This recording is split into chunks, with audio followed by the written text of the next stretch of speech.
იმით ვანთა მაღალმთიან ადგილზე მდებარეობდა. მაგრამ ჟამთა სიავის გამო მოსახლეობა აიყარა და სოფელი თანდათანობით ზვავებით დაეშვა ბარში. ლამაზი კარ-მიდამო მიტოვებულ ნასახლარად გადაიქცა. ეს ხუროთმოძღვრული კომპლექსი ფეოდალური ხანის კახეთის არქიტექტურის ერთ-ერთი ნიმუშია. გადმოცემით ამ შენობას საპატიმროდაც იყენებდნენ. ასეთი დაწესებულება ერთადერთი იყო მთელს კახეთში. სოფელში ჯერ კიდევ ახსოვთ, როგორ აფეთქებდნენ ბოლშევიკები საკუთარ ისტორიას, როგორ ინგრეოდა წლების მანძილზე დაგროვებული სულიერება. სოფლის სახელწოდება ვანთა სავარაუდოდ ვალიდან მომდინარეობს, რაც ბინადრობის ადგილს, საცხოვრებელ სადგომს ნიშნავს. თუმცა ამ სიტყვა სხვა შინაარსად შეიცავს: საფარველი, საფარი, სავანე, განსასვენებელი, სამკვიდრებელი. ასე რომ ეს ტოპონიმი თავად მოიცავს მრავალ კითხვაზე პასუხს და თავისებურად კიდევ ერთხელ ადასტურებს ჩვენს მოსაზრებას აქ სულიერების მაღალი კერის არსებობის შესახებ, რომელიც მისტიურ კავშირშია დავით გარეჯთან. მოგვიანებით ჩვენ მოვიძიეთ ისტორიული დოკუმენტი, ალექსანდრე პირველის სიგელი მიწერილი საქართველოს კათოლიკოსისადმი, რომელიც 1428 წლით თარიღდება. სიგელში დავით გარეჯის მონასტრისადმი შეწირულ აგარაკთა რიცხვში სოფელი ვანთაც არის დასახელებული.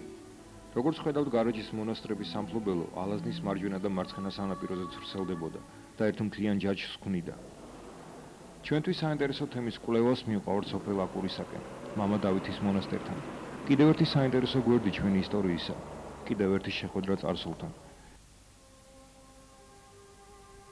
ბევრი მკვლევარი აკურის მამა დავითის მონასტრის დაარსებას მე-19 საუკუნის ცნობილ სასულიერო მოღვაწის ილარიონ ქართველის სახელს უკავშირებს.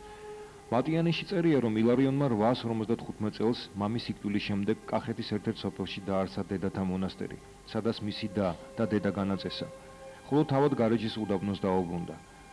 მართალია ბიოგრაფებს არ დაუზუსტებიათ ამ მონასტრის ადგილმდებარეობა, მაგრამ მკვლევარები ვარაუდობენ, რომ მატიანეში სწორედ აკურის მამა დავითზეა საუბარი.